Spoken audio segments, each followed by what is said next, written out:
It's the Security Weekly News, episode 447, and you're stuck with me again on the 31st of January, Friday. Welcome to the show. We've got .ass, DeepSeek, AI time travel, Google HeartBlocker, TikTok, Aaran Leyland, and more on this edition of the Security Weekly News. This is a Security Weekly production for security professionals by security professionals. Please visit securityweekly.com/subscribe to subscribe to all the shows on our network. We interrupt our program to bring you this important message. It's the show that keeps you up to date on the latest security news twice a week. Your trusted source for accurate security information and expert analysis. It's time for the Security Weekly News. ThreatLocker implements a least privileged approach to cybersecurity, blocking every executable unless specifically authorized by your team. This methodology mitigates ransomware, supply chain attacks, zero-day exploits, and ensures 24/7, 365.25 protection for your organization. To learn more about how ThreatLocker can help prevent known and unknown threats in your digital environment, safeguard your data and operations from threat actors, and align your organization with respected compliance frameworks, visit securityweekly.com/threatlocker. IT professionals, mark your calendars. Zero Trust World 2025 is happening in Orlando, Florida, February 19th to 21st. This event is tailored for IT leaders and cybersecurity experts who want actionable insights on zero trust strategies, practical solutions for modern threats, and meaningful connections with industry peers. Plus, take advantage of hands-on cyber hero boot camps, expert-led sessions, and the chance to earn CPE credits and your cyber hero certificate. Save $200 on your in-person registration using discount code ZTWSW25 at securityweekly.com/ZTW2025. Reserve your spot now. All right, from the island of Elba, it's the Security Weekly News. I'm Doug White. Hit that like and subscribe button and leave a comment, or it's going to start a gang war between East Coast hackers and West Coast hackers, and that will end in a tragic rap battle involving C Code, a Flipper Zero, and a Raspberry Pi that leaves 6 dead outside Spark Steakhouse. Well, not dead, actually, just, like, resting. Yeah. Security Weekly listeners save $100 on their RSA Conference 2025 full conference pass. RSA Conference will take place April 28th to May 1st in San Francisco. Also on demand if you don't want to go to San Francisco. To register using our discount code, please visit securityweekly.com/RSAC25 and use the code 5U5SecWeekly! We hope to see you there. All right. I will actually be at ThreatLocker Zero Trust World, which I said was in Miami, but it's actually in Orlando. I was corrected about that, and that will be at the end of February. So you can go there if you want to register at ZTW.com and attend Zero Trust World in Orlando at the end of February, which is kind of a nice time in Orlando because there's not so many tourists and it's not so hot, right? So that's the time to go.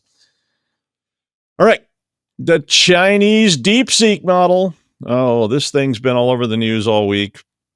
I didn't even know how many times I got asked about this thing. I was in Dallas and it was at a meeting and a lot of people were asking, like, what do you think about DeepSeek? And, I was like, well, apparently DeepSeek exposed itself at the Astor Place station. Well, no, it wasn't really at the Astor Place station, but it did drop its trousers and revealed a couple of databases that contained user data and operational information. The data had over 1 million log entries that contained user chat histories in plain text, API keys, and other data from ClickHouse. Wiz Research found this during a security assessment of DeepSeek and basically found out that the instances would allow SQL queries via the web interface without any authentication. So you could just say, hey, select star. Yeah. I mean, whether you trust DeepSeek any more or less than ChatGPT or that AI friend Lou built that's still up in the attic of his old house, if you own that now, and it looks kind of like the Ring Girl. The issue does remain with all AI. If you put things in there, who has access to them? What has access to them? What will the AI do with them? Like, say, distribute them to a whole bunch of people? And is the AI safe, sane, and secure, or being controlled by a hostile foreign power? And I'll leave which hostile foreign power it is up to you because it depends on where you're sitting, right? But essentially, you're handing your data over to some rando in a subway station because the rando claims to have advanced knowledge and or the ability to help you. Said rando may then run off with your data and sell it to the New York Times or possibly use it as a blanket. It's not really clear what's going to happen. So be careful out there. At the same time, a ChatGPT jailbreak vulnerability that was disclosed yesterday allows users I love this story. It allows users to exploit timeline confusion to trick poor old Chatty into discussing dangerous topics like malware and weapons. What? Now, the vulnerability is being called Time Bandit, and it was found by David Kuzmar.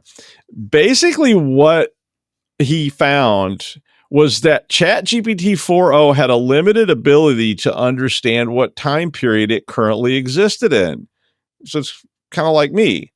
I mean, so basically they tried to convince ChatGPT that they were talking to someone from the past, like the 18th century.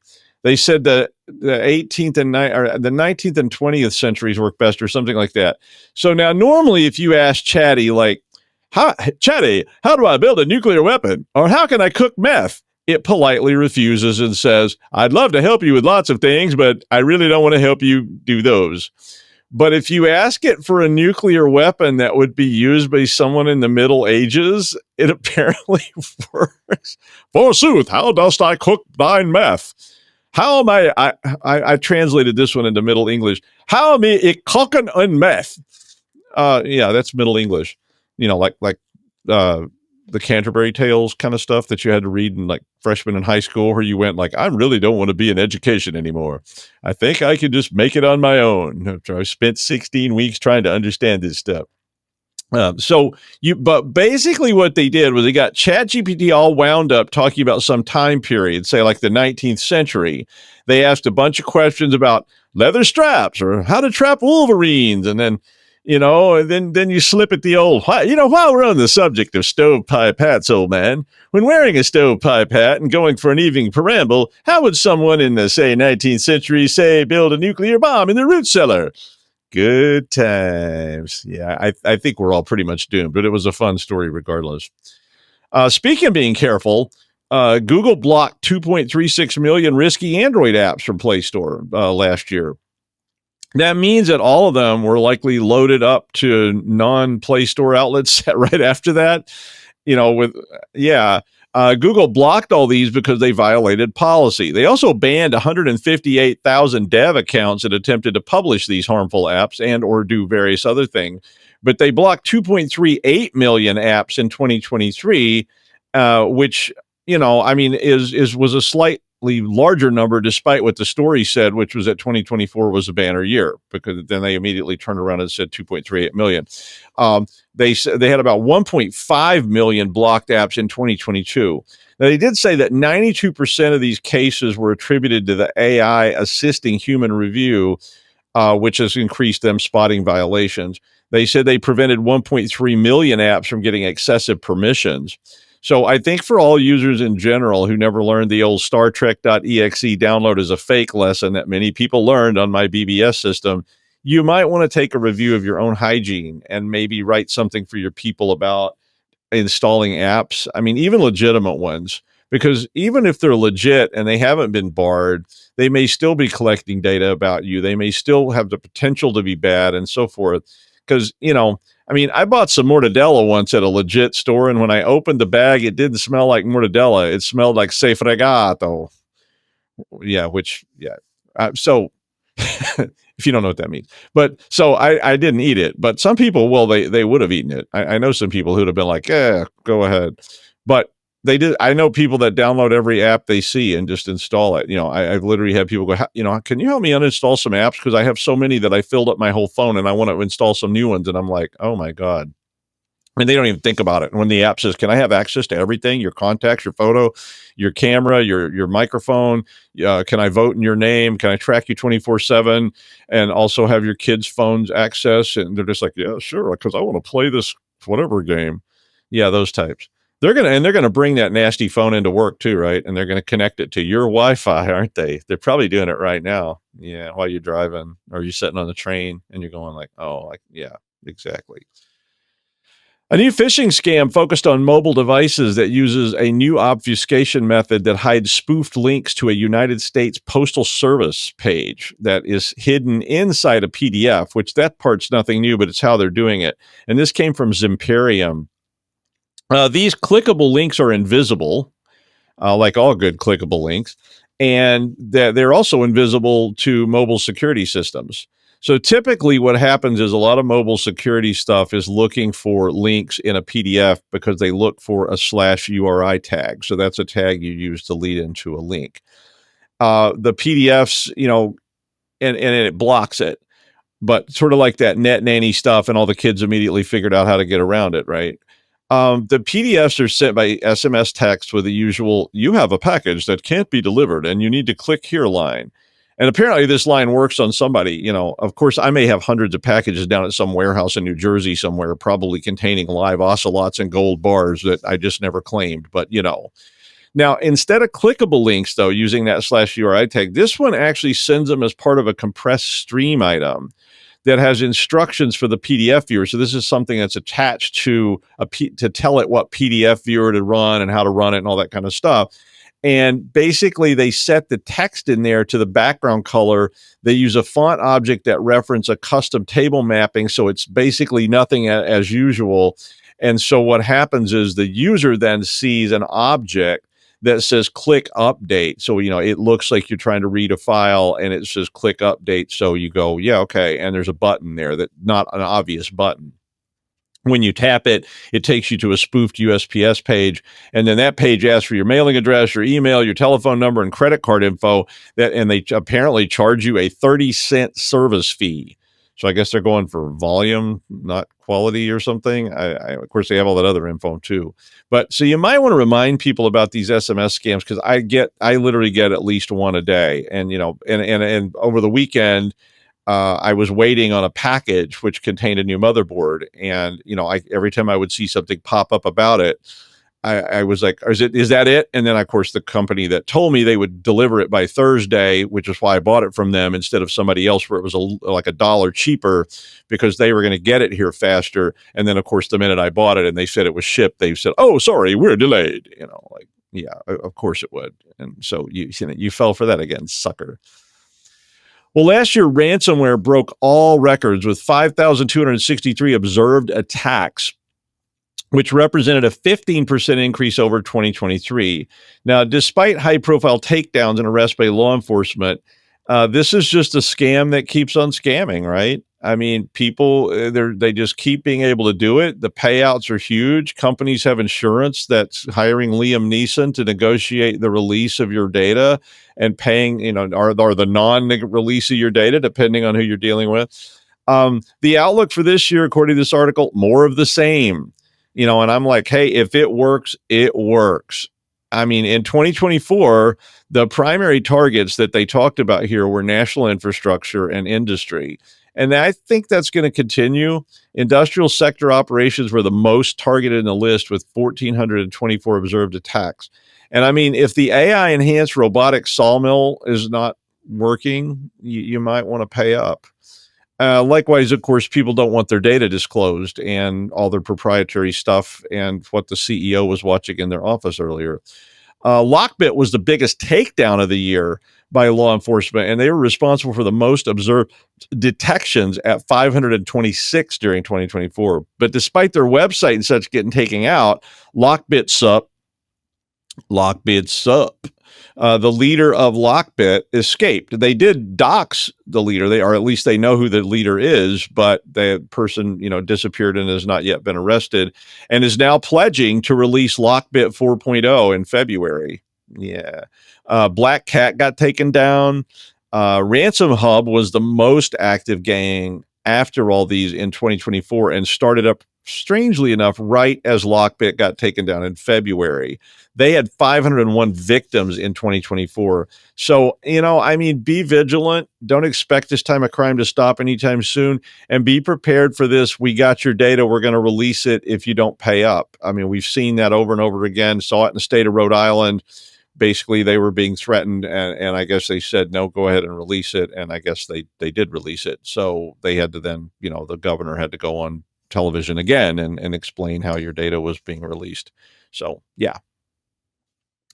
Operation HeartBlocker seized 39 domains and servers that were being operated by Siam Risa and HeartSender. These sites have been around apparently since 2020, and they basically, if you aren't familiar with them, they sell phishing toolkits, scam pages. It's, this sort of scamming as a service kind of site, phishing as a service site. They sell email extractors, cookie grabbers, spam engines, everything the modern criminal on the go needs. And they typically sell and do business with transnational organized crime groups, apparently. I'm not included in that list, apparently, either, so I've never been contacted. According to the U.S. Department of Justice, they said this resulted in over $3 million in losses in the United States. So the U.S. Department of Justice said that they were making tools available to miscreants, and I love miscreants, and they said it was bad. So they pursued this operation with the Dutch police. So the tools have all the usual claims of being undetectable, absolutely amazing, et cetera, et cetera. But the operation was a joint action by the U.S. and the Dutch police, who said they were selling hacked infrastructure like web servers, SMTP servers, and WordPress accounts. So they had all this stuff that they compromised, and they would sell you access to it. The Dutch police said that they had tracked down some of the buyers in the Netherlands, and I guess they're being arrested too. I'm not sure. But the Dutch police have set up a website. So if you are in the Netherlands and you're concerned, or I guess if you're anywhere, you could go to that Dutch police website and see if your credentials had been compromised, because they did find millions of credentials on these servers that had been stolen. Of course, you can also go to Have I Been Pwned and do that as well. And they probably have this list by now too. Well, TikTok is apparently banned. No, it's not. Yes, it is. Wait, no, it's not. Well, it is, but it's delayed for 75 days until they can be forced, till ByteDance can be forced to sell it to someone who is in the United States who wants to make all the money, or something like that. The executive order says that it is banned, but not to enforce the law for 75 days or something. Who knows? But anyway, people really, really like TikTok. I'm too old to get it. I am. I mean, it's kind of like my parents didn't get video games. My dad was always like, why would you be in here in front of a computer when you could go outside and plant a garden or join the football team or something? Yeah, Dad, you bet. It's like you like to listen to the radio, right? Anyway, in the big book of needing counseling, since you can still use TikTok, you just can't install it from the Apple Store. Well, you can, but you can't. Unless you can, but you can, but you can't for 70. Yeah. If the ban goes in 75 days, then you're going to not be able to install it at all. But there are sellers on eBay listing iPhones that have TikTok installed. You might just want to warn people about this. I mean, I can't believe anybody's this, I don't want to say stupid, but gullible. Selling an iPhone with TikTok on it installed for $50,000. I mean, they didn't say they sold it for that, mind you. It does say negotiable. So I guess if I could go get all these old iPhones I've got laying out here in the other room, and I could install TikTok on all of them, then I could sell them to some imbecile for $25,000 so they can make a short video of them doing a silly dance or scroll through a bunch of videos of cats barfing or whatever. I don't get it. I mean, I tried looking at it. I was like, what? It doesn't do anything for me. But hey, you kids get off my lawn or and go code or play a video game or plant a garden or something, whatever it is you're doing now. Yeah. Well, he's the guy bringing the groovy back to old London town, baby. England swings like a pendulum, baby. It's Aaran Leyland. Hi, Aaron. Hey, Dr. Doug. Welcome back. How was your trip? It was fine. Dallas is a nice place, and they have a nice cigar store called Cigar Art that's in the Bishop Arts District. So if you're ever in Dallas, you want to go to a cool cigar store, that one's pretty nice. Oh, that's nice. Are they going to send you free cigars now? Because I know lots of they did not ask me to give them a free plug. Well, they should, but no, they didn't ask me to do that. I've gone there a couple of times in the past, and it's a really cool place. There's always interesting people hanging there. I met the man who billed himself as the most interesting person in the world. Oh, wow. We should do a show. He said his name was Julio Ferrari. And I was like, you mean the guy that makes champagne that's like real, like maybe dead? And he was like, no, not him, not him, not him. And I was like, okay, you go, girl. Sounds well. We missed you, and the show wasn't as funny. I was quite direct, Oh, and come on. pragmatic, and just gave information and stuff. You, I know. It's probably far more productive. Although I just seen on LinkedIn a minute ago, Sam's put up the first reel of me from the show. So let's hope that gets 3 views. I'm sure it will. Right. You get lots more views than I do. Come on. That's not true. And speaking of Sam, I better get into this because we'll get scolded. We'll get scolded. TikTok. It's all about the TikTok. I wish I had a story about TikTok. People really do love that thing. I know. Losing their minds. It's crazy. Right. I've actually got 35 cybersecurity statistics, and the article's called 35 Cybersecurity Statistics to Lose Sleep Over in 2025. And Sam, no, I'm not going to do 35. I'm going to try and get through about 10 or 15. So let's go. Okay. It came from Tech Target. Link in the show notes for all 35 because I won't get there. Okay. In first place, and it goes, perhaps no cybersecurity trend has been bigger in the last several years than the scourge of attacks related to supply chains. Actually, in the real world, this is really important, and it's what people are really talking about in business and in London. And it talks about in 2023 MoveIt vulnerability and SolarWinds and Log4j vulnerability in the open source code world. It putting sort of firms at risk. So analyst firm Gartner, who we all love a Gartner, predicted by 2025, so now, 45% of global organizations will be affected in some way by a supply chain attack. Actually, when unless these statistics are quite in your face and big, I don't even think that one's big enough. I think it's going to be bigger, but you need robust supply chain risk management practices.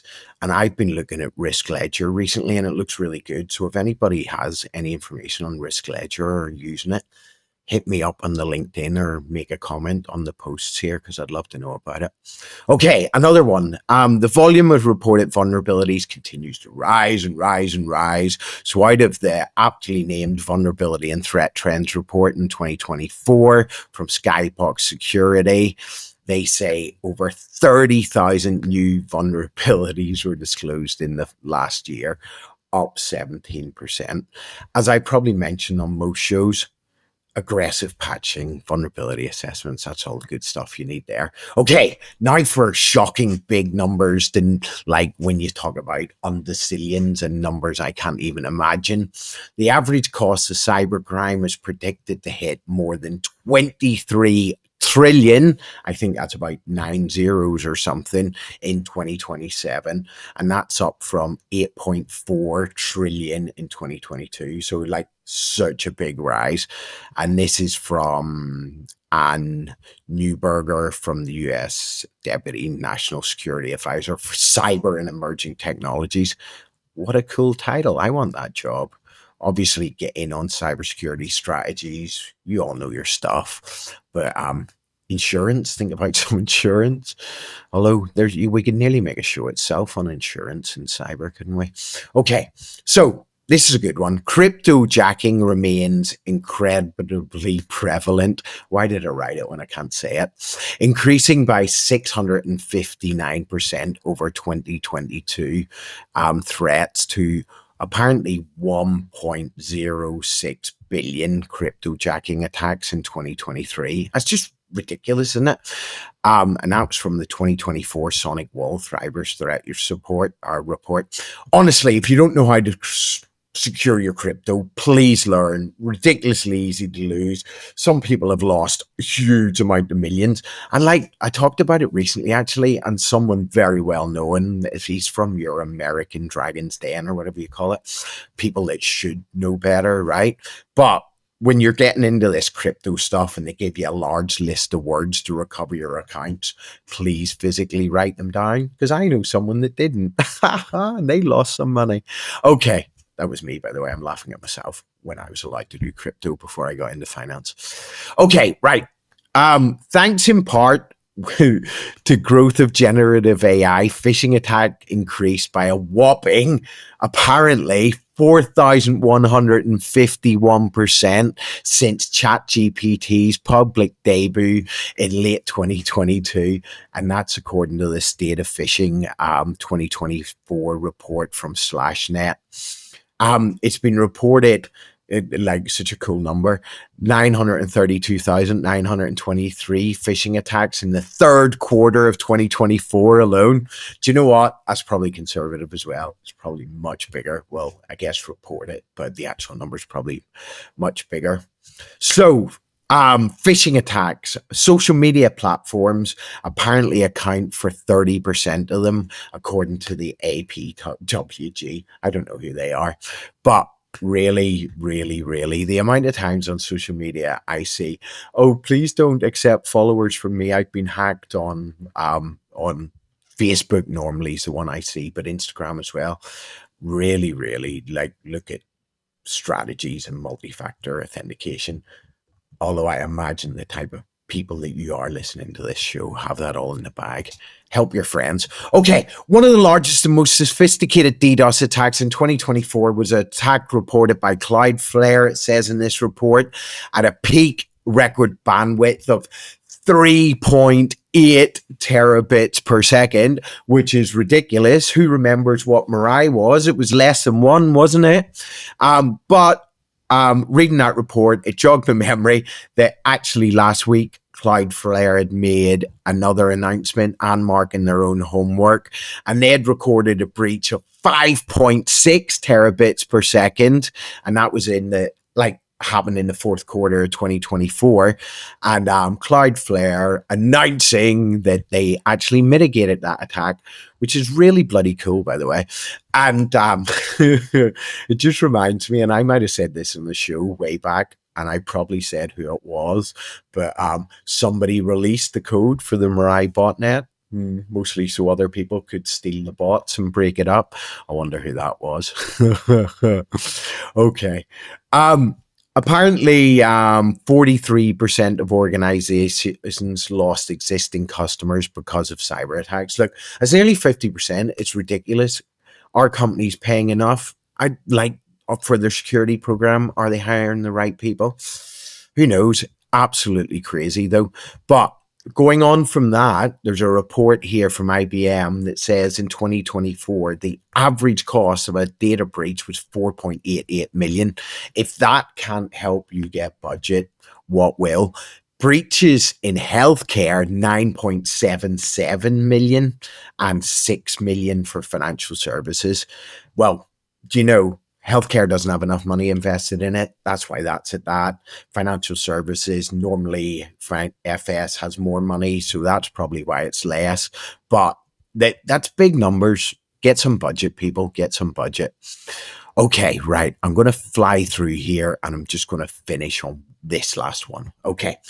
By 2030, global spending on cybersecurity will reach 538.3 billion, according to Statistica. Look, and I go on like government spending on cybersecurity initiatives can help to improve overall national cybersecurity posture, but it's just not happening, right? I put a post on LinkedIn today. You can go on there, read it, comment, see if you agree with me or not. But there's a job currently on the UK NCSC. That's like the civilian wing of GCHQ, which is like your NSA.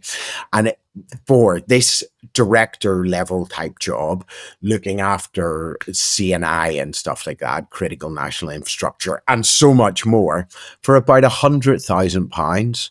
Look, do you think that's enough? Is it going to attract enough of the right talent to go for that job? What type of people are going to go for that job? But if you want to comment on that, jump on LinkedIn and we'll have a chat. Okay, right. Now back to the man with the greatest jobs in the world. I'm so jealous. Dr. Doug White on an island. Over to you, Doug. Thank you, Aaron. I don't know why you're jealous of me. You have like the coolest job. You live in London. It's like all that stuff. Yeah, exactly. But whatever. We can all be jealous of each other. Exactly. So. That's cool. All right. Thank you. Finally, faceless YouTube channels. Now, I know you've seen those, right? I mean, robotic voices explaining the Sicilian expedition and the Peloponnesian War, that kind of thing. It's like, and then the soldiers went over the hill, that kind of thing. So, I mean, sometimes they said it was hosts that don't want to be seen so that their images couldn't be captured, I guess. But they said more often it's content that's being, I don't know that it's necessarily clickbait, but I think it's based on the algorithm and it's feeding you stuff like, you won't believe what happened in the Peloponnesian War. And it's AI generating content for AI about AI, read by an AI, probably watched by an AI, because I'm going to have my AI watch the content. Yeah, that kind of stuff. But it is a quick way for people to put up sites that gathers clicks and tries to make money without actually doing anything. Because if you can sit there and put up legitimate content, I guess.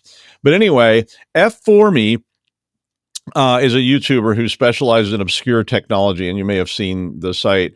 But F4Me is trying to poison AI that are scraping YouTube content from them by using the .ass subtitle format. And if you don't know what that is, .ass or .ass or however you want to say it is a subtitling system that supported things beyond the traditional, subtitles. So you can put all kinds of fonts and colors and do all sorts of tricky things with it. So, if you want to watch The Godfather in Comic Sans, you can put, .ass up there, and then you can actually force it to put it up in cursive or something like that. So F4Me hides all kinds of confounding weirdness in the YouTube transcript. Like, one of the things that they were talking about was inserting 2 chunks of text out of bounds.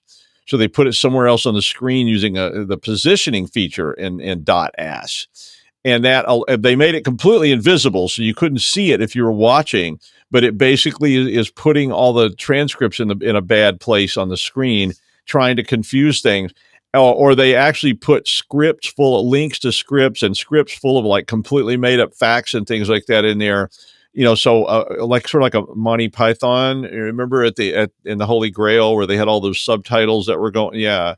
And stuff like that. And all that got fed to the AI summarizer site, and apparently it overwhelmed it with, the actual content. So keep up the good fight. It's worth a read if you're interested, or it's a very hackery kind of thing. But if you like punishing AI, this is a good place to start, or maybe just F4Me's, weird technology stuff if you like that. So free plug there too. That is the news. Thank you, Aaron, and we will see you next time on the Security Weekly News.